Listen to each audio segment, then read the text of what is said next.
Salam sejahtera Malaysia. Denyut nadi suara rakyat bergema di channel ini. Sebelum kita mulakan berita pada hari ini, jangan lupa tekan butang subscribe, like dan share. Sila tinggalkan komen anda. Denyut nadi suara rakyat terus bergema di channel ini. Salam sejahtera Malaysia. Selamat. Nah, denyut nadi suara rakyat bergema di channel ini. Tuan-tuan dan puan-puan yang dihormati sekalian, saya ingin ucapkan sekali lagi bilion terima kasih, jutaan terima kasih kerana sudah support channel kita ini. Saya mohon bantuan, pertolongan, belas kasihan daripada kamu untuk tekan butang subscribe, like dan share. Kerana channel ini kita punya, kita pastikan channel ini impian kita untuk menjadi suara bagi rakyat.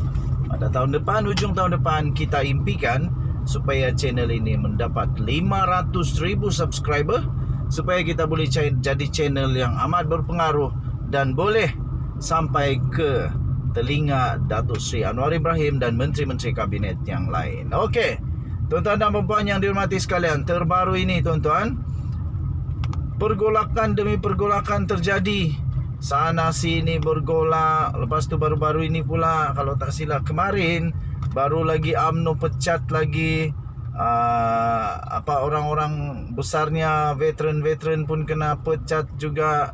Okey, sambil kena pecat semua, Anwar Ibrahim tetap tenang. Anwar Ibrahim tetap tenang.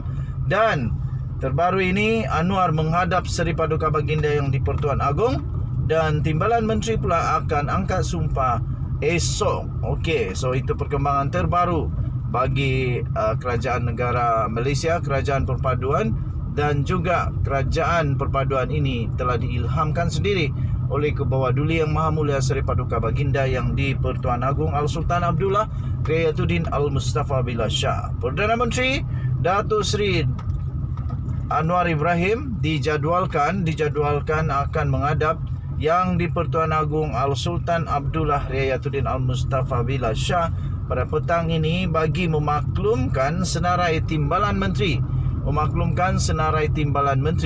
yang bakal dilantik menyertai pentadbiran kerajaan yang diterajuinya. Oh, jadi Anwar Ibrahim akan mempersembahkan nama-nama tersebut kepada Seri Paduka Baginda yang di-Pertuan Agong, dan besok semua timbalan menteri ini pula akan mengangkat sumpah sebagai timbalan menteri.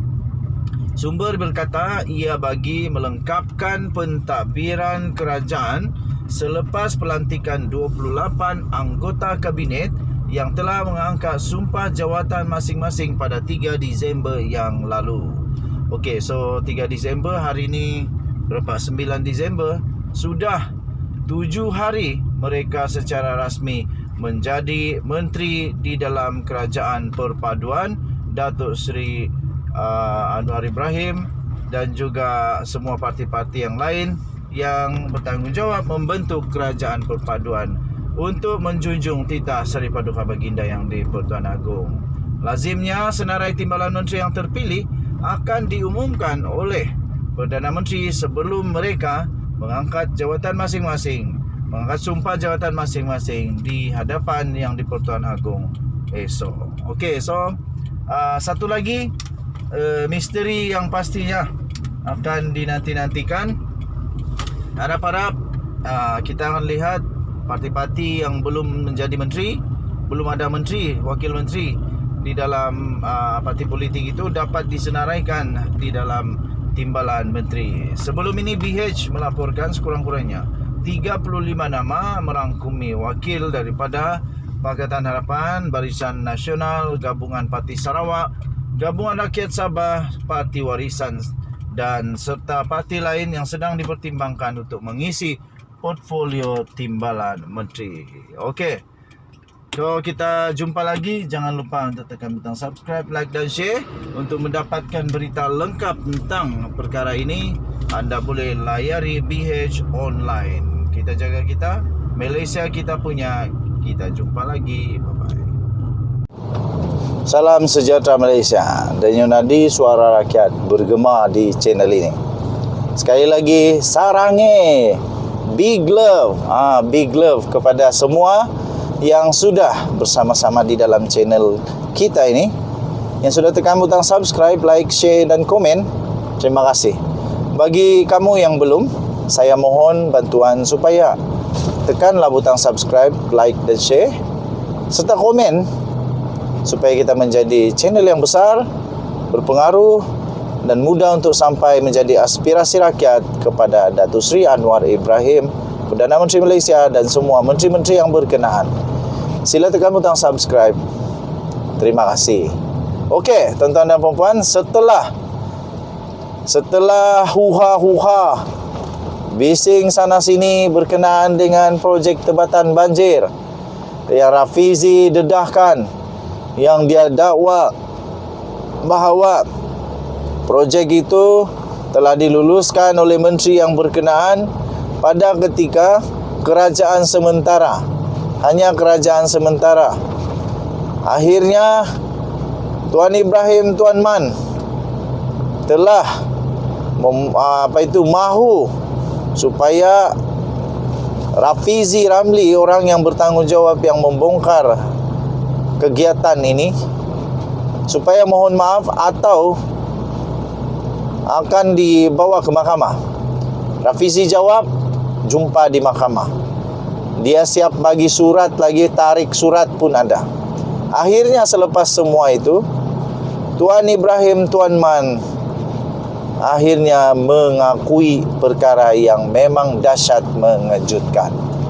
Ini betul-betul dahsyat ya. Tapi ini boleh menjernihkan suasana. Ini boleh memberikan pencerahan, penjelasan yang baik, supaya kita tahu apa sebenarnya yang sudah berlaku. Sama ada Rafizi betul atau tidak, atau Tuan Ibrahim betul atau tidak, yang penting rakyat mahu tahu, ada masalahkah dengan benda ni? Adakah salah guna kuasa atau tiada? Akhirnya Tuan Ibrahim Tuan Man mengaku. Dalam satu kenyataan dia berkata, saya belum luluskan lagi projek tebatan banjir. Itu kata daripada Tuan Ibrahim Tuan Man. Jadi kalau dia kata belum lagi diluluskan, apa sebenarnya yang Rafizi cuba sampaikan? Tapi tuan-tuan dan puan-puan, kalau belum luluskan itu maksudnya sudah ada tender, sudah ada projek itu mau dibuat, cuma belum lulus saja lagi. Begitukah maksudnya? Bekas Menteri Alam Sekitar dan Air atau KASA, iaitu Datuk Seri Tuan Ibrahim Tuan Man, menegaskan beliau belum pernah menandatangani sebarang surat setuju terima atau SST kepada mana-mana syarikat berhubung projek tebatan banjir. Jadi rupa-rupanya yang belum lagi Tuan Ibrahim Tuan Man buat adalah iaitu tanda tangan sebarang surat setuju terima atau SST dari mana-mana syarikat. Maksudnya memang ada lah tu benda tu. Memang ada, tapi belum lagi diluluskan. Harus dipaham belum lagi diluluskan dan belum ada surat untuk setuju terima. Tapi memang ada. Jadi katanya dalam masa yang sama Tuan Ibrahim juga turut mempersoalkan jumlah peruntukan sebanyak 7 bilion yang hendak dikaji semula. Berikutan peruntukan asal adalah 15 bilion. Jadi tuan-tuan dan puan-puan, saya fikir apa yang dilakukan oleh kerajaan sekarang ini kerana memang target, memang fokus utama kerajaan perpaduan Datuk Seri Anwar Ibrahim ini ialah untuk mengurangkan perbelanjaan. Jadi sebab itu ianya dikaji semula, dilihat semula. Kalau ada ketirisan nanti mungkin Anwar Ibrahim dan Menteri Keuangan, Perdana Menteri dan Menteri Keuangan iaitu Datuk Seri Anwar Ibrahim, mungkin dia ada terhidu sesuatu yang pelik. Mungkin projek ini sepatutnya tidak sampai pun 15 bilion. Mungkin ada ketirisan yang boleh berpotensi untuk berlaku. Mungkin itulah puncanya ianya disiasat semula, dikaji semula. Setakat ini, kata Tuan Ibrahim, setakat ini tidak ada SST yang dikeluarkan kepada mana-mana syarikat. Jadi tidak timbul soal hendak batal, sebab ia tidak lulus dan belum dimulakan lagi. Jadi kalau belum ada kelulusan dan belum mula lagi, apa salahnya untuk kaji semula? Apa salahnya untuk kaji semula nilai projek itu? Mana tahu boleh kasih kurang sampai 2 bilion? Bukan sikit tahu, 2 bilion. Kalau dapat dikurang sampai 2 bilion, itu sangat bermanfaat. Daripada 15 bilion kalau tiba-tiba setelah dikaji semula oleh orang-orang yang pakar-pakar di dalam Kerajaan Perpaduan Anwar Ibrahim dan Zahid Hamidi serta semua GPS, GRS, warisan, bebas, BM dan semualah yang terlibat. Setelah disiasat, kalau boleh dikurangkan kosnya, kan bagus begitu. Jadi katanya lagi, kata Tuan Ibrahim Tuan Man, malah saya juga tidak pernah menandatangani peruntukan 15 bilion ini. Macam mana keluar nilai 15 bilion ini ya? Saya tidak pasti dari mana datangnya jumlah 7 bilion yang dibangkitkan ini. Katanya kepada pemberita selepas majlis sambutan hari Kelantanku Bersih tahun 2022 dan pelancaran dasar Kelantanku Bersih di sini hari ini. Majlis itu disempurnakan oleh Menteri Besar Kelantan, iaitu Datuk Ahmad Yaakob. Tuan Ibrahim berkata, setiap kali banjir negara mengalami kerugian di antara 6 hingga 7 bilion dan disebabkan itu isu tebatan banjir perlu diberi perhatian yang serius.